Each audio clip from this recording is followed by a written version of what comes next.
ओम ह्रीं अरहं णमोजिनाणं महान तत्ववेत्ता आध्यात्मिक युग संत आचार्य भगवंत गुरुदेव श्री उमा स्वामी देव विरचित तत्वार्थ सूत्र अध्याय 5 पूज्यवर सूत्र नंबर 29 में द्रव्य का स्वरूप, द्रव्य का लक्षण बतला रहे हैं। वास्तविकता में जो कुछ है सब द्रव्य ही है। पर्यायों से भिन्न हो जाइए, सब कुछ द्रव्य ही है। हमारी दृष्टि मात्र पर्यायों को देख रही है, इसलिए वहां में आकृतियां, रचनाएं, सुंदर असुंदर, मेरा तेरा, हमारा पराया, अपना दिखाई दे रहा है। इससे ऊपर यदि एक क्षण के लिए उठकर मात्र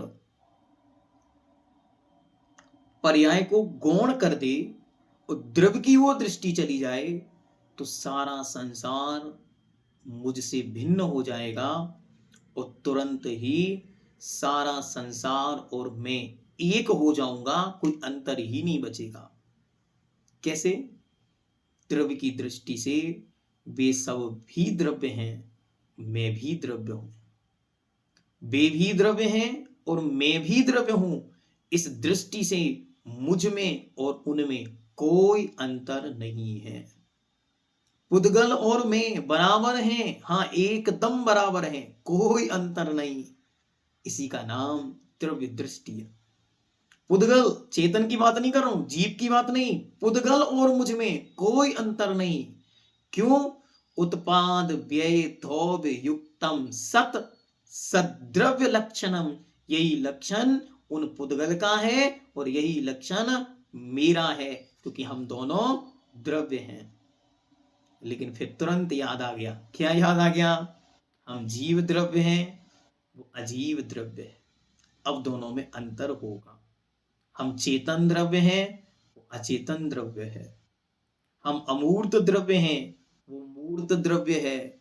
हम ज्ञानवान हैं, वो अज्ञान है। हम दर्शन स्वभावी हैं, वो अदर्शन स्वभावी है। उसमें स्पर्श रस गंध वर्ण है, मुझ में स्पर्श रस गंध वर्ण का लेश मात्र भी नहीं है। अब जीवों पर आइए। मैं जीव हूं तो संसार में जितने जीव हैं वे जीव ही हैं। मात्र जीवत्व दृष्टि से देखना, पर्याय नहीं देखना। पर्याय से भिन्न मात्र जीव को जीव देखना। तो तीनों लोकों में जितने जीव हैं, चाहे वे सिद्ध परमात्मा हो, अरिहंत परमात्मा हो, आचार्य उपाध्याय साधु भगवंत हो, अथवा मनुष्य त्रियंच देव और नारकी हो, अथवा निगोदिया जीव हो, वे सब समान हैं, क्योंकि वे सब जीव द्रव्य हैं और जीव द्रव्य का लक्षण चेतना है। सो सब चेतना वाले हैं, सब ज्ञान दर्शन सुख वीर वाले हैं। इसलिए सब समान हैं। सब समान हैं तो मेरे तेरे का भाव समाप्त हो गया, अपनी पराय का भाव समाप्त हो गया। किसी के प्रति भी कोई ममत्व, राग और मोह अथवा द्वेष एक क्षण के लिए भी नहीं बचेगा जब आपकी दृष्टि द्रव्य दृष्टि होगी। इसलिए भगवान कुंद देव बार बार उपयोग को उस तरफ ले जाने की बात कर। एक क्षण के लिए विचार करो। सब्बे शुद्धाहु शुद्ध नया, शुद्ध नय से सब शुद्ध हैं और सब सिद्ध हैं। सब शुद्ध हैं, सब सिद्ध हैं। जैसी पर्याय दृष्टि पर आएगी क्या होगा? सिद्ध शुद्ध है, बाकी सब अशुद्ध है। ऐसे चिंतन करने के लिए इन सूत्रों का अध्ययन करना, इनसे सामायिक करना, इन पर चिंतन करने से आत्मा में तत्व ज्ञान की गहराइयां उत्पन्न होती हैं और बाहर में होने वाली प्रवृत्तियां शांत होती हैं। परिणामों में निर्मलता आती है, कषायें शांत होती हैं, कलुषता मिटती है। दूसरों के विषय में, पर के विषय में हमारा चिंतन इतना गहरा है कि हम 1 मिनट में निर्णय ले लेते कि इसके दिमाग में क्या चल रहा है अथवा ये व्यक्ति कैसा है। लेकिन हमारा खुद के विषय में चिंतन इतना कमजोर है कि हमें आज तक नहीं पता हम कौन हैं, हमारा क्या स्वभाव है, हमको करना क्या है, हमको जाना कहाँ है, हमारा क्या उद्देश्य है। तो ये सूत्र हमें जब दृढ़ दृष्टि की ओर ले जाते तो हमें एकदम निश्चल बनाते, घबराहट मिटा देते, टेंशन, डिप्रेशन, डर, परेशानी, सोच का जो विकृतपना है वो सब धीरे धीरे समाप्त कर देने की ताकत इन सूत्रों में है। अब आगे चलते पूज्यवर कह रहे हैं कि द्रव्य क्या है, ऐसा प्रश्न शिष्य ने पूछा। तो भगवान उत्तर दे रहे हैं, सूत्र नंबर 29, सत द्रव्य लक्षणम। सत द्रव्य लक्षणम, द्रव्य का लक्षण सत अस्तित्व है। बस एक दिन हाथ पे हाथ रख के शांति से विचार करो, अस्तित्व स्वरूपो हम, अस्तित्व मेरा स्वरूप है। ज्ञान और दर्शन से भी बड़ा है अस्तित्व मेरा, अस्तित्व स्वरूपो हम। क्या है अस्तित्व? जो अस्तित्व मुझे कभी मरने नहीं देगा, जो अस्तित्व जिसके कारण मैं कभी जन्मा ही नहीं, यह अस्तित्व जो कभी मिटेगा ही नहीं, मैं अस्तित्व स्वरूपी हूं। इस पर पूरा एक हमने वीडियो एक समय उपलब्ध कराया था आलाप पद्धति की क्लास के समय, अस्तित्व स्वरूपो हम। तो उसको हम डिस्क्रिप्शन बॉक्स में दे देंगे, आप लोग उसको एक बार सुनना, समझने का प्रयास करना। अभी विषय अपना दूसरा है इसलिए वापस आगे बढ़ते। तो कह रहे हैं सत द्रव्य लक्षणम, सत मतलब अस्तित्व ही इस द्रव्य का लक्षण है। इस द्रव्य का नहीं, प्रत्येक द्रव्य का लक्षण सत अस्तित्व है। मतलब कोई भी द्रव्य किसी ने न बनाया है, न कोई उन द्रव्यों को मिटा सकेगा, यही उनका अस्तित्व है। न उत्पन्न हुए हैं, न कभी नष्ट होंगे, यही उनका अस्तित्व है। लेकिन हमको ये समझ नहीं आ रहा कि सत्य क्या है। कह रहे हैं देखो सत्य क्या है। सूत्र नंबर 30, सत्य का लक्षण उत्पाद व्यय धौव्य युक्तम सत। उत्पाद व्यय धौव्य युक्तम सत। उत्पाद व्यय धौव्य युक्तम सत। सत क्या है? तो कह रहे हैं जिसमें उत्पाद व्यय धौव्य पाया जाए, उत्पाद व्यय और धौव्य से युक्त जो है वही सत है, और उस सत का नाम ही द्रव्य है। उस अस्तित्व में क्या क्या है? तो उस अस्तित्व में उत्पाद, उत्पाद मतलब उत्पन्न होना, नया नया पना आना, व्यय विनाश होना, नष्ट होना, पुरानी अवस्थाओं का विनाश होना, और धौव्य उत्पाद और व्यय के साथ भी निरंतर बने रहना, जो कभी नष्ट नहीं होता। उत्पन्न हो रहा है, नष्ट हो रहा है, फिर भी कभी समाप्त नहीं हो रहा है, इसका नाम है उत्पाद व्यय धौव्य। आना जाना लगा हुआ है, आना जाना लगा हुआ है, इसी का नाम है उत्पाद व्यय और धौव्य। जब कोई ऊपर चला जाता है और आप उसके घर जाते हैं तो सांत्वना में क्या कहते हैं बड़े अच्छी तरह? आना जाना तो लगा हुआ है। यही सूत्र है, सूत्र नंबर 30 की हिंदी है ये, आना जाना लगा हुआ है। आना मतलब उत्पाद, जाना मतलब व्यय, और लगा हुआ है मतलब धौव्य। क्या हुआ है?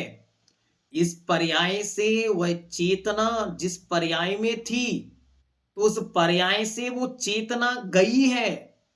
तो जाना व्यय हुआ है, किसका? पर्याय का, द्रव्य का नहीं। और वही द्रव्य, वही चेतना दूसरे पर्याय में जाकर उत्पन्न हो गई है, इसका नाम है उत्पाद। और जो चेतना यहाँ थी, वो चेतना वहां है, इसका नाम है धौव्य। आना जाना लगा हुआ है, फिर रोना किस लिए है? आना जाना लगा हुआ है, तो फिर रोना किस लिए है? उत्पत्ति, उत्पाद, नया, व्यय, पुराने का छूटना। उत्पाद, व्यय और धौव्य, निरंतरता, हमेशा बना रहना। जैसे, तो एक छोटा सा उदाहरण आगम ग्रंथों में पूज्यवर भगवान अकलंक देव महाराज राजवार्तिक आदि में, भगवान समंत्र भद्रदेव आप्तमीमांसा आदि में इस उदाहरण को देते। कितना सुंदर उदाहरण है कि एक राजा के एक पुत्र और एक पुत्री हैं, और राजा ने एक को मुकुट दिया और एक को कलश दिया। खेलते खेलते मुकुट टूट गया। मुकुट टूट गया तो बच्चा रोने लगा, और जिसके पास कलश है वो आनंदित है। तो उत्पाद और व्यय दोनों के बीच में हर्ष और विषाद है। जिसकी दृष्टि उत्पाद को देखती है, उसे हर्ष होता है, जन्मदिन जिसको कहते हैं, आनंद होता है।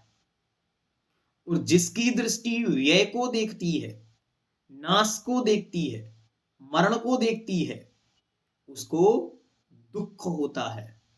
और जिसकी दृष्टि इन दोनों से परे होती है, उसे ना दुख होता है ना खुशी होती है।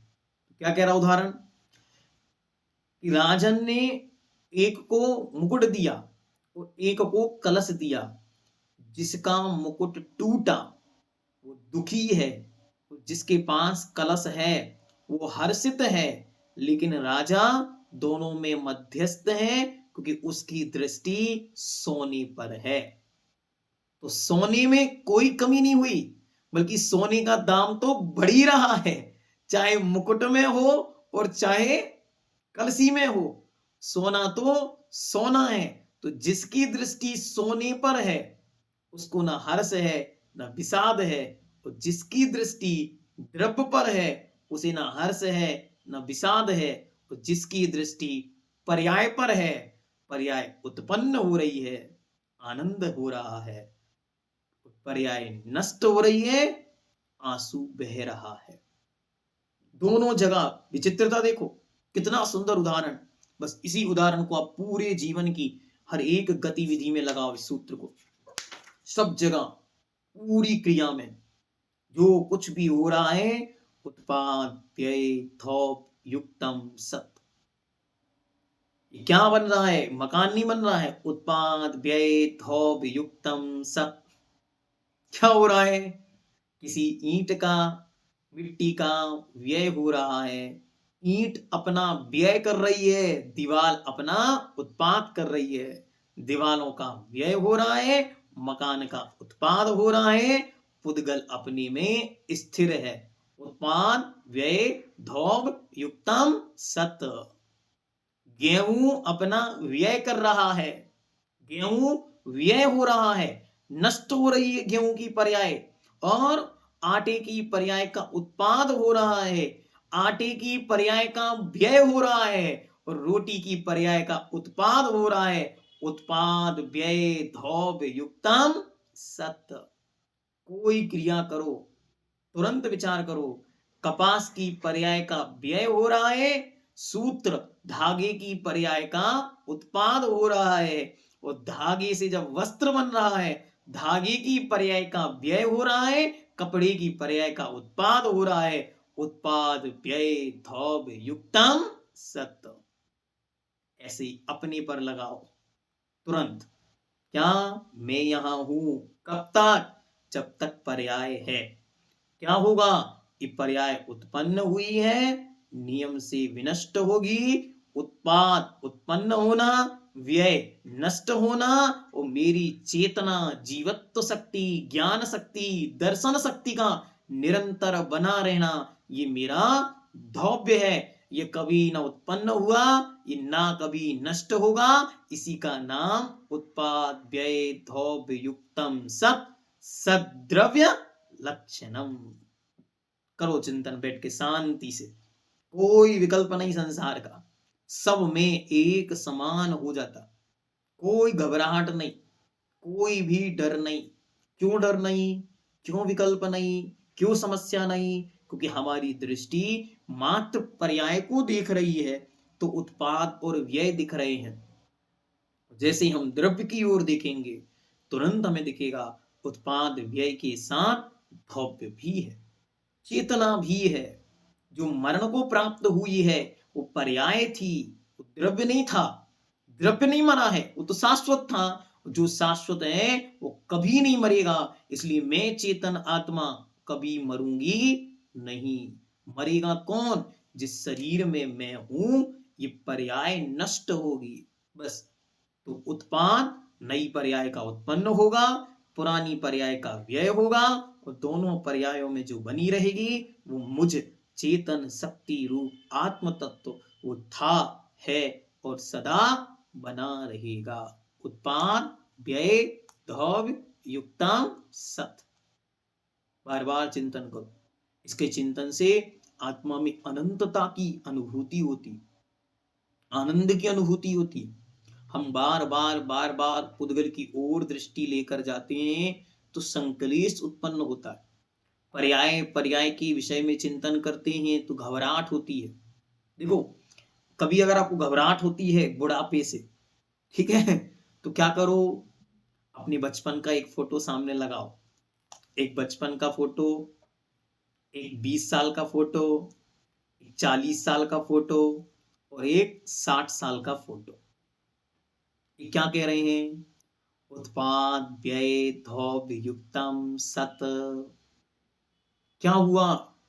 बचपन पर्याय का व्यय हुआ तो शेषव पर्याय की उत्पत्ति हुई, और मैं जीव उसमें भी था, इसमें भी हूं। शेषव पर्याय का नाश हुआ तो युवा जवानी की उत्पत्ति हुई। मैं चेतना उसमें भी थी, मैं चेतना आत्मा इसमें भी हूं। उत्पाद व्यय धौव युक्तम सत। और 20 वर्ष बाद वो जवानी भी नष्ट हो गई। तो जवानी का व्यय हुआ, बुढ़ापे की उत्पत्ति हुई। मैं चेतना वहां भी थी, मैं चेतना यहां भी हूं। उत्पाद व्यय धौव्य युक्तम सत। आगे फिर चिंतन करो। क्या? बुढ़ापे का व्यय होगा, बुढ़ापे का व्यय होगा, और अगली पर्याय की उत्पत्ति होगी। मैं चेतन जो यहां हूं वो वहां भी रहूंगा। इसी का नाम धौप्य है। उत्पाद व्यय धौप्य युक्तम सत। कुछ नहीं करना, घबराहट ही नहीं होगी। जैसे बचपन बीता, आपको घबराहट तो नहीं हुई ना? बचपन कहाँ चला गया? ढूंढो बचपन को, बुलाओ बचपन को। गया। कौन आ गया? जवानी। उसका व्यय हो गया, इसका उत्पाद हो गया। मैं जो था सो हूं, जो है सो है। फिर धीरे से जवानी बीत गई, बुढ़ापा आ गया। क्या हो गया? जवानी का व्यय हो गया, बुढ़ापे का उत्पाद हो गया। मैं जो था वो हूं, भव्य है। धीरे से एक दिन क्या होगा? पर्याय बीत जाएगी, हम किसी और पर्याय में पहुंच जाएंगे। इस पर्याय का व्यय होगा, नवीन पर्याय की उत्पत्ति होगी। उत्पाद व्यय धौव्य युक्तम सत। इसलिए घबराते नहीं, डरना नहीं, अपने को मजबूत बनाना, अपने को दृढ़ बनाना, अपने को स्थिर बनाना, अपने को स्थिरता का बोध देना, अपने को बार बार इस विषय को समझना। कब? विपरीत परिस्थितियों के लिए, हाँ, दूसरों के लिए नहीं, हाँ, मोहल्ला वालों के लिए तो तत्व चिंतन खूब गहराई से परोस सकते हैं, लेकिन जब वो परिस्थिति हम पर आएगी तो क्या होगा? इसलिए विचार करो कि वो तत्व का चिंतन जब मुझ पर वो परिस्थिति आएगी तब मेरे काम में आ जाए, तभी वो तत्व चिंतन है। अन्यथा क्या होगा? अन्यथा तो रटंत विद्या है, रटी है तो सुना दी किसी को भी जाके, नहीं अनुभूत विद्या हो, ये सूत्र अनुभूति के विषय बने। तो उत्पाद व्यय धौब युक्तम सत आपको अच्छी तरह समझ में आ गया, अब कभी नहीं भूलेंगे, और अगर अब भी भूल गए तो अब हम कुछ नहीं कह सकते। ठीक है, आगे चलते सूत्र नंबर 31। अब कहते हैं धौव्य का लक्षण। धौव्य क्या है? तो कह रहे हैं तद भावाभ्यम नित्यम, तद भावाभ्यम नित्यम, तत् अर्थात उसके, भाव अर्थात भाव से, अव्ययम अर्थात अव्यय रूप, अपनी स्वजाति से च्युत ना होना, जिसका कभी अपने स्वभाव से च्युत ना हो, अलग ना हो जाए, वही नित्यम हमेशा रहना है। जो अव्यय है वो कभी नष्ट नहीं होगा, इसी का नाम नित्य है। बस यही मैं हूं। तद भावाभ्यम नित्यम, उसके भाव का अव्ययपना जो कभी नष्ट नहीं होगा, वह नित्य है, वही धौव्य है। वो सदा था, सदा है और सदा सदा रहेगा। तत् वह, क्या वह? भाव, उसका जो भाव है, उसका जो पना है, उसका जो जीवत्व है, उसका जो चेतनत्व है, वो कैसा है? अव्ययम, अव्यय है, कभी भी व्यय नहीं होगा, नष्ट नहीं होगा, इसी का नाम नित्यम, इसी का नाम धौप्यम। यही धौव्य है, यही नित्य है, जो हमेशा था, हमेशा है, हमेशा रहेगा। मुझ द्रव्य में देखोगे तो मुझ में ज्ञान दर्शन रूप चेतना जो थी, वो कल भी थी, आज भी है, आगे भी रहेगी।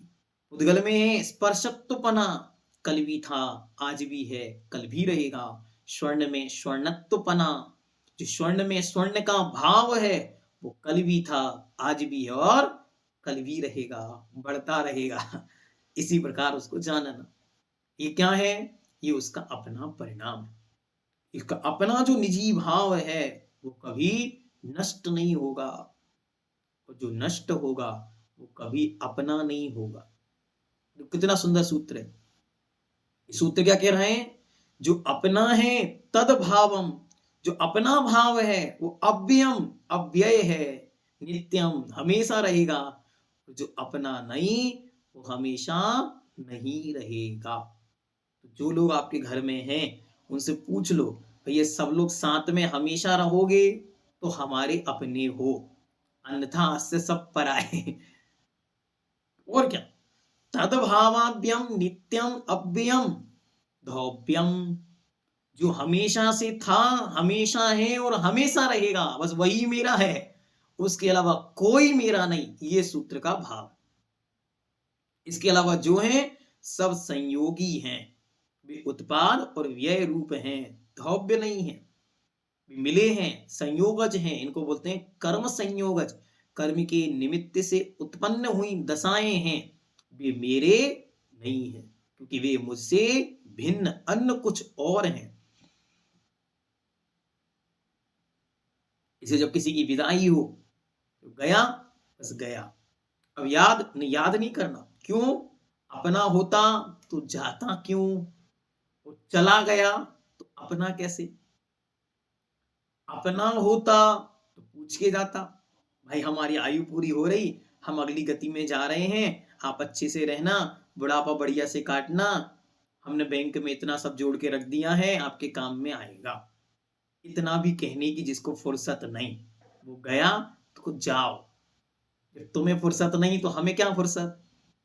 दूसरा, वो चला गया, जाने के बाद मानो देव बन गया, अवधि ज्ञानी है, अवधि ज्ञान से हमें जानता और देखता होगा, लेकिन आता नहीं।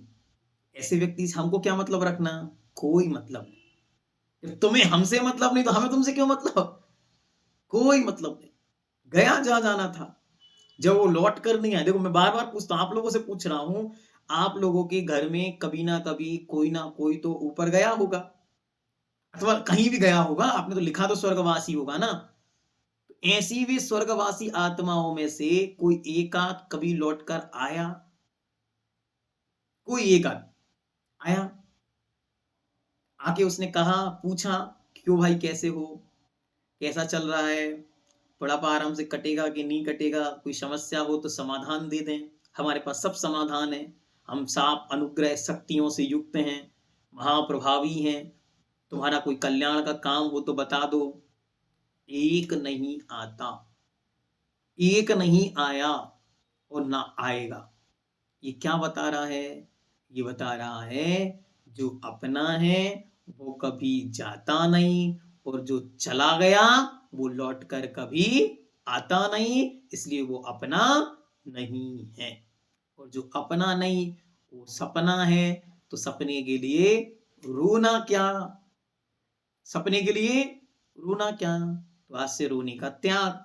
हाँ, आपने कह दिया, हमने त्याग कर दिया, आज से रोने का त्याग, हम नहीं रोएंगे, कैसी भी परिस्थिति बनेगी हम नहीं रोएंगे। क्यों? उत्पाद व्यय धौव्य युक्तम सत तद्भावाभ्यम नित्यम। जो अपना है उसका कभी अंत नहीं होगा, जिसका अंत होगा वो अपना नहीं है। चेतना अपनी है, शरीर अपना नहीं है। चेतना अपनी है, ज्ञान अपना है, दर्शन अपना है, सुख अपना है, वीर अपना है, शरीर पराया है। बार बार आओ, तत्व का चिंतन गहराई से करना है। इन्हीं सूत्रों से जीवन जीने की कला भगवान कुंद कुंद देव ने पूरा समय सार इन्हीं सूत्रों का विस्तार करते हुए लिख दिया। बार बार शरीर और पुद्गल को अपने से भिन्न करा रहे हैं और अपनी चेतना की ओर लौटा रहे हैं। यही सूत्र बार बार समझा रहे हैं। तद्भावाभ्यम नित्यम। जो अपना है वो अव्यय है, नष्ट नहीं होगा, कभी समाप्त नहीं होगा, और जो समाप्त हो गया कुछ भी अपना नहीं था। ऐसा बार बार चिंतन का विषय बनाना। हमसे तो ऐसा होता ही नहीं है। क्यों नहीं होता? क्योंकि हमारी दृष्टि किसी और को देखती है। किसको देखती है? तो आचार्य महाराज कहते हैं, सुनो, एक समय में एक को देखो। कब किसको देखना? इस सूत्र नंबर 32 में बतलाते हैं कि एक ही वस्तु में दो विरुद्ध धर्म होते। विरुद्ध मतलब एक दूसरे से अपोजिट, लेकिन हमें एक समय में एक पर फोकस करना। कैसे? देखते हैं। अर्पिता नर्पित सिद्धे, अर्पिता नर्पित सिद्धे। अर्पित अर्थात मुख्य प्रधान, और अनर्पित अर्थात गौण अप्रधान अविवक्षित। इनसे सिद्धि वस्तु की सिद्धि अथवा वस्तु का कथन होता है। क्या करना होता है? एक को गौण करना होता है, एक को मुख्य करना होता है, तब जाकर कथन होता है, अन्यथा कोई कथन नहीं बनेगा। तो दुनिया में जितनी विवाद हैं, ये 32 नंबर सूत्र ही उन संपूर्ण विवादों को समाप्त कर देता है। कैसे? तो एक बार श्री रामचंद्र जी बैठे हैं अपने महल में, और सामने से दशरथ महाराज आते हैं। तो कहते हैं, ओहो मेरा पुत्र है। सामने से लव कुश आते हैं और वो दादाजी से लड़ने लगते हैं। वो कहते हैं कि नहीं नहीं, मेरे पापा हैं। मेरे पापा किसी के बेटे नहीं हो सकते, क्योंकि पापा तो पापा हैं। जो पापा हैं वे बेटा तो नहीं हो सकते, नियत हो गया। उनकी बुद्धि बहुत तेज थी, शायद वो भी 12 वर्षीय में पढ़ते होंगे। तो बहुत अच्छी तरह उनकी बुद्धि क्या कह रही कि जो पापा हैं वो बेटा तो नहीं है। बुद्धि ठीक है? ठीक नहीं है, कुछ गड़बड़ हो गया। क्या गड़बड़ हो गया? बेटा तुम्हारी अपेक्षा से वे पिता हैं, at the same point Dasharath ji की दृष्टि में वे पुत्र हैं। लेकिन मैं क्या करूं? हाँ, मुझे पता था कि कोई ना कोई महापुरुष ये कथन बोलेगा कि वे तो स्वर्गवासी हो गए थे अथवा दीक्षा ले लिए थे।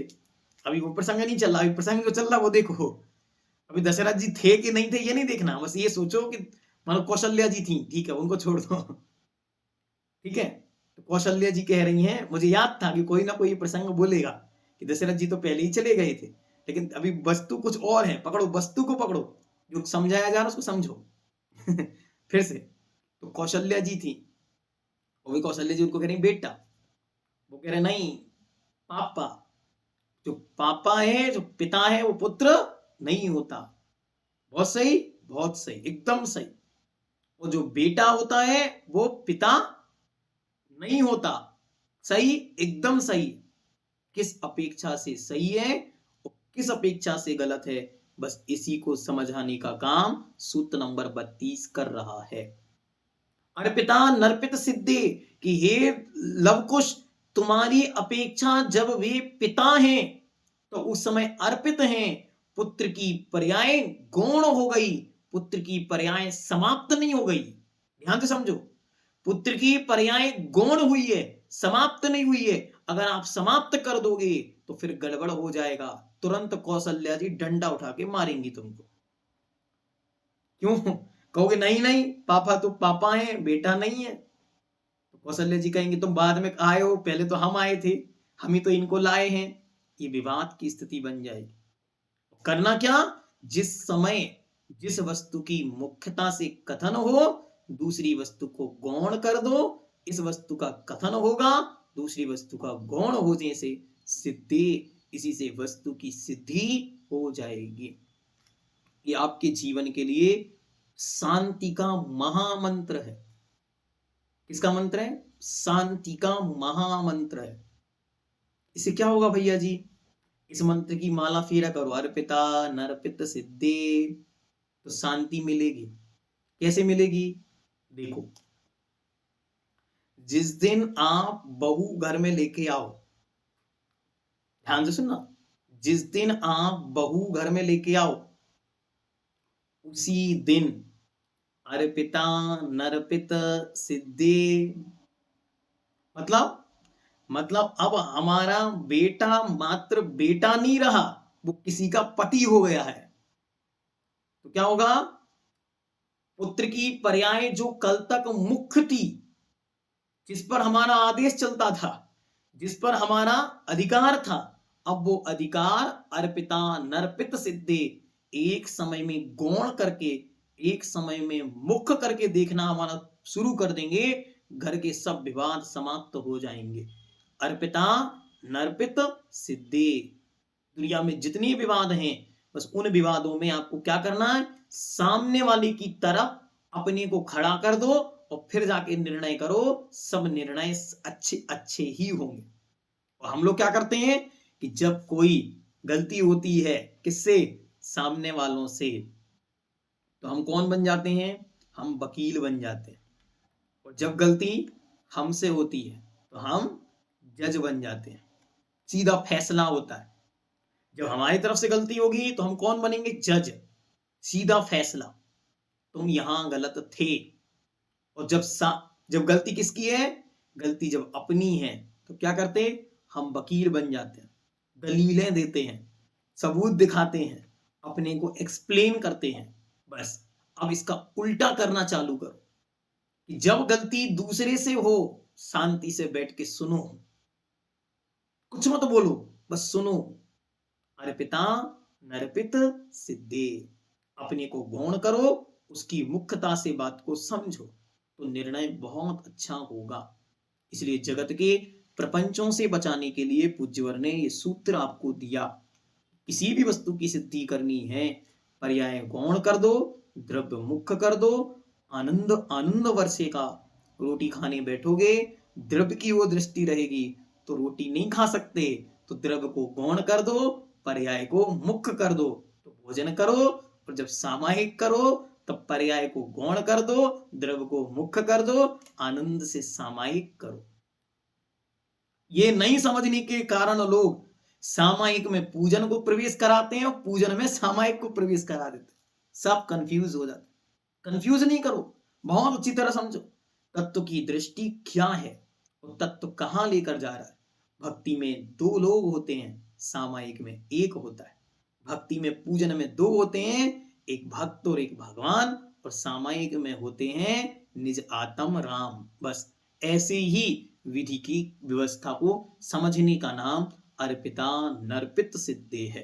एक एक सूत्र पर अनंत व्याख्यान है, अनंत कालों तक एक एक सूत्र का वर्णन चले वह भी पूर्ण नहीं होगा। ऐसी महिमा भरवंत ये सूत्र भगवान वीतराग सर्वज्ञ अरिहंत महाप्रभु के पवित्र मुख से निकले, भगवान उमा स्वामी देव के माध्यम से हम सबको मिले। उनके प्रति अनंत कृतज्ञता, आभार, धन्यवाद पूर्वक बारंबार नमोस्तु। जैनम जयतु शासनम। अब आगे महाराज आपको रोटी बनाना सिखाएंगे। हाँ, सूत्र नंबर 33 से संसार में वस्तुएं बनाई कैसे जाती हैं ये कला उज्ज्वल अब सकल से सिखाएंगे। ठीक है, पर्याप्त।